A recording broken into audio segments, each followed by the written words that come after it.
Yes, students, let's go to the exercise 7.2. 7.2 में अब जो डिस्टेंस फॉर्मूला था 7.1 में कुल टोटल क्वेश्चन जो थे 10 फ्रॉम 1 to 10 वो सारे क्वेश्चन हमारा डिस्टेंस फॉर्मूले से सॉल्व हो गया था x2 minus x1 plus y2 minus y1 का होल स्क्वायर वाला फॉर्मूला। अब हम एक्सरसाइज दूसरे वाले में चलेंगे। ये दूसरे वाले कॉन्सेप्ट पर चलता है कि किसी चीज को कितने भागों में डिवाइड किया जाता है। जैसे कोई हमारे पास एक स्टिक है, स्टिक के दो कोऑर्डिनेट्स हो गए, मान लीजिए इसका कोऑर्डिनेट्स हो गया 2,3, इसका कोऑर्डिनेट हो गया 4,5। समझ में आ रहा है? अब स्टिक को हमें बराबर भागों में काटना है, बांटना है बराबर भागों में या किसी अनुपात में तोड़ना है। क्या अनुपात में? जैसे इधर ज्यादा हो जाए स्टिक और इधर कम पड़ जाए तो वो अनुपात इसमें हमें दिया रहेगा। तो कुल मिला के कभी कभी हमें अनुपात दिया रहेगा तो जिस अनुपात पे ये तोड़ा गया उसके हम कोऑर्डिनेट्स निकालेंगे। क्या निकालेंगे बेटा? कोऑर्डिनेट्स। तो जहां से उसको बांटा गया जिस भाग से उसी के कोऑर्डिनेट्स हम सेक्शन फॉर्मूले से निकाल पाएंगे। बात समझ पा रहा है? हम कई चीजें इससे निकाल पाएंगे। हम वो पार्ट भी निकाल सकते हैं जो पार्ट काटा गया, कितनी दूरी है वो भी निकाल सकते हैं और नया पॉइंट कोऑर्डिनेट्स भी फाइंड कर सकते हैं। सवाल में और अच्छे समझेंगे। मैं सिर्फ ये बताना चाहता हूं कि कोई भी लंबाई में जितने पॉइंट रखे जाएंगे वो उस पॉइंट से कितनी दूरी पर है उसी को कोऑर्डिनेट्स को निकाला जा सकता है इस माध्यम से, यानी सेक्शन फॉर्मूले से। ठीक है बच्चों? और उससे पता चलेगा कि वो जो स्टिक है वो 3 भाग में कटी है, 4 भाग में कटी है, 5 भाग में। कहते हैं ना कि 1/4 भाग हमको दे दो जितना तुम्हारे पास। मान लीजिए कोई पूछे कि तुम्हारे पास 100 रुपया है, इसका 1/4 भाग तुमको कोई मांगे तो कितना रुपए दोगे? है ना?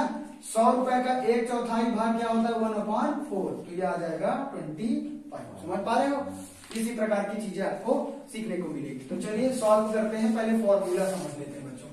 तो देखो जैसे ये M1 M2 है, यहां से ये कोई लाइन है, ये दो कोऑर्डिनेट्स है। ठीक, पहले वाले कोऑर्डिनेट्स को अच्छे से देखो। ये जो फॉर्मूला अगर समझ में आ गया तो फिर सवाल डिफिकल्ट नहीं लगती है। सवाल अच्छे से समझा। पहले मान लो जी इंट्रोडक्शन पार्ट है 7.2 का। तो दो कोऑर्डिनेट्स हैं, आप इसका नाम रख सकते हैं, इसका P और इसका नाम Q। तो दो कोऑर्डिनेट्स की दूरी दी, मतलब दो कोऑर्डिनेट्स दिए हुए हैं 2 पॉइंट पर, और उन्हीं कोऑर्डिनेट्स की बीच में या कहीं और, बीच में ही जरूरी नहीं बोलते, बीच का मतलब होता है दोनों इक्वल भाग हो जाते हैं, एक एक मान लेंगे। कहीं भी अगर कोई एक पॉइंट बना दिया गया, अब मान लीजिए इसका हमने नाम रख दिया R। ठीक है? अब R के हमें कोऑर्डिनेट्स निकालने हैं, कुछ भी मान लेते हैं। ठीक, तो ये कोऑर्डिनेट्स हम कैसे फाइंड कर सकते हैं? विद द हेल्प ऑफ, हम किसके मदद से निकालेंगे? Section formula. अब सेक्शन फॉर्मूला होता क्या है चलिए जानते हैं। तो हमें x निकालना होगा, y निकालना होगा। तो x बराबर क्या होगा बेटा? ये ध्यान रखना, पहला वाला दूसरे वाले के साथ, पहला वाला दूसरे वाले के साथ और दूसरा वाला पहले वाले के साथ। ध्यान रखना, x के x से x लेंगे। ठीक है? तो हम क्या लिखेंगे? M1 into x2 plus M2 into x1। ठीक, और बटे क्या होगा? ये जो भी हमारा M1 प्लस M2, ये x के कोऑर्डिनेट्स एक निकल आया। y का कोऑर्डिनेट्स कैसे निकालेंगे? वही सेम चीज, दूसरा वाला मतलब पहला वाला दूसरे वाले के साथ, ये वाला इसके साथ और ये वाला पहले वाले के साथ। ये x1 y1 है। बहुत कठिन नहीं है। एक अगर फिट कर लेंगे तो हम क्या लिखेंगे? M1 y2 plus M2 y1। जो पहला लिख लिया तो काम बन जाएगा, ये x1 होगा। ठीक, और इधर क्या लिखेंगे? M1 plus M2। बहुत सरल है कि नहीं? यहाँ y1 देखो, पहला m दूसरे x के साथ और दूसरा m पहले x के साथ। नीचे वो जो M1 प्लस M2 जो रेशियो दिया रहेगा वही रखना है हमको। फिर दूसरे वाले में क्या करेंगे? पहला वाला दूसरे वाले y के साथ, दूसरा वाला m पहले वाले y के साथ। M1 M2 दोनों में सेम है, कोई दिक्कत होगी? ये फॉर्मूला अगर आपको बन गया, इसको समझना आ गया तो आपको तुरंत वैल्यू आ जाएगी। बहुत ही आसान रहेगा। ठीक है बच्चों?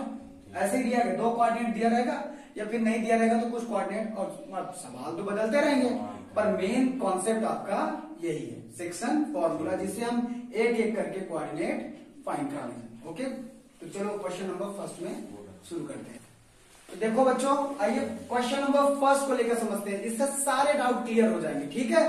तो क्वेश्चन क्या है? फाइंड द कोऑर्डिनेट्स निकालने। जो कोऑर्डिनेट्स हमें फाइंड करने थे x और y के, वही हमें फाइंड करना है। Of the point which divides the joint of -1 7 and 4 -3। कह रहा दो कोऑर्डिनेट्स हमारे पास दिए हुए हैं, एक दिया है -1 7 और दूसरा दिया बेटा 4 -3। ठीक है, ये जो कोऑर्डिनेट्स दिए हैं ये किसी लाइन को ज्वाइन करने के लिए, समझ पा रहा है। अब इस लाइन को हम ऐसे ऐड कर देते हैं। अब डिवाइड माने क्या होता है, भाग करना, टुकड़े करना, तोड़ना। ये लाइन हो सकती है, धागा हो सकता है, रिबन हो सकता है, दूरी हो सकती है, कुछ भी हो सकता है। कह रहा है इसको 2:3 के भाग में काटा गया है, यानी इधर से 2i होगा और इधर से ज्यादा वाला भाग होगा। समझने वाली बात है। तो यहां पे हमें कोऑर्डिनेट निकालने हैं यहां पास, तो ये 2 क्या होगा 3, यानी m1 बराबर 2 m2 बराबर 3। यार बहुत सरल है क्वेश्चन, कुछ भी नहीं है। यहाँ के कोऑर्डिनेट को हम x और y मान लेते हैं, यही कोऑर्डिनेट हमें निकालना है, फॉर्मूला हमें पता है। तो ये बेटा क्या हो जाएगा, x1 y1 मान लो, इसको मान लो x2 y2, और ये xy हमारा है, और ये m1 m2 है। इसको लिख लीजिए m1 और इसको लिख लीजिए m2। अगर और अच्छे से लिखना चाहते हैं आप लोग तो यहाँ पर सॉल्यूशन डाल करके फिर कायदे से लिखिए। जैसे कैसे लिखेंगे, x1 बराबर -1, y1 बराबर 7। फिर इधर क्या लिखेंगे बेटा, इधर लिखेंगे x2 बराबर 4 और y2 बराबर -3। ठीक, m1 बराबर आपका 2 और m2 बराबर आपका 3। इतना लिख लीजिए। अब x की वैल्यू हमें कोऑर्डिनेट्स निकालना है। x बराबर क्या फॉर्मूला बताए थे, पहले वाले का दूसरे वाले से m1 x2 plus m2 minus m2 into x1 बटे m1 प्लस m2। ठीक, इधर हम y भी निकाल देते हैं, दोनों साथ ही निकल जाएगा। तो m1 y2 प्लस, कितना सरल है, m2 y1, पहले का दूसरे के साथ, दूसरे का पहले के साथ, m1 प्लस। कोई दिक्कत है बेटा, बस वैल्यू रखना आपके पास। देखो m1 कितना दिया हुआ है, m1 2, तो 2 इंटू x2 कितना दिया है, x2 4, प्लस m2 कितना दिया है 3, और x1 कितना दिया है, x1 -1, तो इंटू माइनस, कोई दिक्कत, बटे 2 प्लस 3 हो गया, कॉमन लगाओ। y बराबर क्या आएगा, m1 कितना दिया बेटा 2 इंटू y2 कितना दिया है, y2 -3। ठीक, प्लस m1 कितना, m2 कितना दिया है, m2 3 दिया है, y1 कितना दिया है 7। इसमें y1 x1 में गुमराह नहीं हो जाना कि गुम हो जाओ, अगर गुम हो काम खत्म। बहुत छोटी चीज है, m1 प्लस m2 2 प्लस 3। अब देखो क्या करेंगे, 2 4 जा 8 प्लस 3 1 जा 3, तो यहाँ पे 3 1 जा 3 -3 आएगा। क्या आएगा, प्लस माइनस होता है, अपॉन 2 3 y बराबर क्या आएगा, 2 क्या 6, क्या आएगा -6 प्लस 3 7 जा 21। ठीक है, अपॉन क्या आएगा बेटा 2 3 5। अब देखो आगे क्या आएगा, 8 में 5 जाएगा, 8 में 3 जाएगा 5, तो 5 अपॉन 5 से 5 कट गया, x की कोऑर्डिनेट आ गया 1, क्या आ गया 1, x की कोऑर्डिनेट तो आ गया। y के देखते हैं कि क्या आएगा, y की कोऑर्डिनेट -21 में 6 घटा दीजिए तो 15 आएगा, मुझे लग रहा है कितना 15। अब प्लस वाली संख्या बढ़ी तो 15 बटे 5, 5 क्या है 15। तो x का कोऑर्डिनेट 1, y का कोऑर्डिनेट 3, तो हमारा x y कितना आ गया 1, 3। आंसर होगा, दैट्स ऑल। डिस्प्ले उड़ गया। तो क्वेश्चन नंबर सेकंड में चलते हैं बच्चों। 7.2 का कह रहा है find the coordinates of the point of the try section of the line segment joining this point and this point. Alright, तो अब हमारे पास 2 पॉइंट दिए हैं, एक ये पॉइंट दिया है और एक ये पॉइंट दिया है। इसमें हमें ट्राई सेक्शन 3 सेक्शन फॉर्मूले निकालने। क्या, जैसे कि हमारे पास मार्कर है, इस मार्कर को अगर बीच से हम कहीं पॉइंट रख देंगे तो ये सिर्फ 2 भागों में कटेगा, यानी क्या होगा ट्वाइस हो जाएगा। लेकिन अगर हम इसको 3 भागों में काटें, 2 बिंदु अंदर रखते हैं तो 3 भाग हो जाएगा। कितने सेक्शन हो जाएंगे, 3 सेक्शन। 3 सेक्शन जैसे होंगे तो 2 पॉइंट बन जाएगा। देखो समझाते हैं, पहला वाला पॉइंट दिया है 4, -1 और दूसरा पॉइंट दिया है -2, -3। अब इस लाइन को हमें ट्राई सेक्शन करना है, तो यहाँ एक यहाँ, अभी 1 2 3 भाग हो गए। कितने भाग हो गए, 2 पॉइंट। और ये तीनों भाग बराबर है। क्या है बेटा, बराबर है। हम बारी बारी से एक एक सेक्शन का पार्ट निकालेंगे। पहले इसके कोऑर्डिनेट निकालेंगे x y, इसको हम पी क्यू मान लेंगे। क्या मान लेंगे? कोई दिक्कत नहीं है, चाहे पी क्यू मान लो, कोई भी एबीसीडी का अक्षर मान लेते हैं। पहले हम ये वाले कोऑर्डिनेट निकालेंगे, फिर ये वाले कोऑर्डिनेट्स निकालेंगे। कैसे निकालेंगे अभी समझ में। अब आप सोच रहे होंगे सर जी आप दो चीज तो बता दिए, पर m1 या m2 से नहीं बता रहे हैं कि कोऑर्डिनेट निकालेंगे m1 कैसे।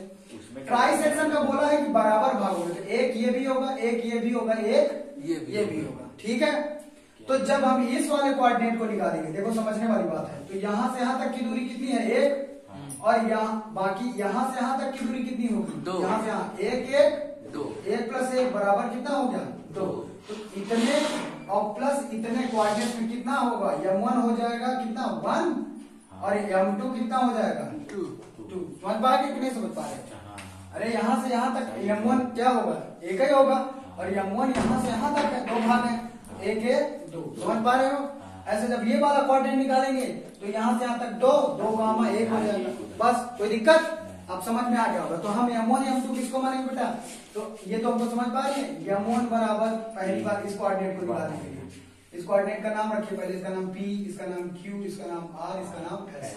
तो q का कोऑर्डिनेट निकालेंगे, तो q के कोऑर्डिनेट्स के लिए फॉर q के लिए m1 कितना होगा? 1, और m2 कितना होगा बेटा? 2। ठीक है, अब ये सॉल्व करते हैं। बाकी तो वो कोऑर्डिनेट्स हमारे पास दिए हैं, तो हमारे वैल्यू क्या रखेंगे बेटा? x बराबर रखेंगे। x बराबर x निकालना है तो फॉर्मूला क्या होता है? m1 का x2 से प्लस m2 का x1 से बटे m1 प्लस m2। इसका निकाल रहे हैं, x का हो गया। अब y के लिए फॉर्मूला यहाँ पे पुट करेंगे ताकि वैल्यू रखे कट से आंसर आए। y बराबर क्या लिखेंगे? m1 का y2 से प्लस m2 का y1 से बटे कितना आएगा formula? m1 plus m2। Okay, चलिए वैल्यू रखते हैं। m1 x2, देखो m1 क्या है हमारा? m1 1 है, तो 1 का मल्टीप्लाई x2 कितना है? इसको मान लीजिए x1, इसको x2, sorry x1 y1 x2 y2। तो हमारा x2 कितना है? -2 प्लस लगा दीजिए। m2 कितना है हमारा बेटा? 2 है। 2 x1 कितना है हमारा? 4। समझ पा रहा है? m1 प्लस m2, m कितना है? 1 प्लस m2 क्या है? 2। ओके, अब इसको सॉल्व करने से पहले इसमें ही वैल्यू रख देते हैं। m1 हमारा कितना है? 1, सब जानते हैं। y2 हमारा उधर लिखा है -3, प्लस लगाइए। m2 हमारा 2 है, और y1 की वैल्यू है -1 अपॉन 1 प्लस 2। ओके, सॉल्व करिए इसको। देखिए 2 1 जा 2, -2 प्लस 2 4 जा 8 अपॉन 2 1 3। इसको सॉल्व भी कर लो पूरा। 8 में 2 जाएगा कितना आएगा? 6 अपॉन 3, 3 2 जा 6। एक कोऑर्डिनेट x के कोऑर्डिनेट आ गया 2। अब इसको निकाल देते हैं बच्चों, क्या आएगा? आगे सॉल्व करेंगे तो 3 1 जा 3 -3 प्लस 2 1 जा 2 -2 आएगा। क्या आएगा बेटा? माइनस प्लस माइनस तो बटे 3 2 कितना हो जाएगा? 5 -5/3। ये तो -5। अब इसको दशमलव में काट सकते हैं, तो दशमलव में तो कटेगा नहीं। काटना चाहो तो काट सकते हो। 3 1 कम 3, 2 बचेगा, 3 6 18, वो कटता चला जाएगा। इसको हम -3, तो हमारा पहला x y कोऑर्डिनेट क्या आ गया? देखो क्या आएगा? 2, -5/3। अब हम ये वाला कोऑर्डिनेट निकालेंगे। देखो तो ये पूरा कोऑर्डिनेट्स जो था वो q के लिए था, तो यहां भी लिख लीजिए फॉर q। तो जो हम माने हैं x y माने थे वो हमारा आ गया है। ठीक है, x y।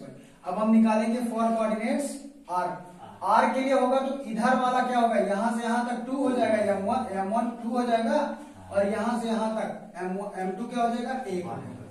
ठीक है बच्चों, बस अभी आगे करते हैं, जगह इसको इरेज करना पड़ा। देखो बच्चों, अब फॉर कौन से कोऑर्डिनेट्स निकालेंगे? हम फॉर r के कोऑर्डिनेट्स। फॉर r के कोऑर्डिनेट हम p और q माने हैं। ठीक है बेटा, तो अब हम यहाँ p बराबर निकालेंगे और q बराबर निकालेंगे।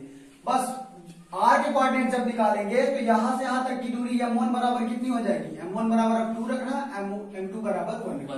बाकी आपको वही चीजें कोऑर्डिनेट्स दिए हैं, आप m2 x1 x2 x1 करके कर लेना p के साथ। ठीक है, ये आपका होमवर्क है, होमवर्क कर लेना।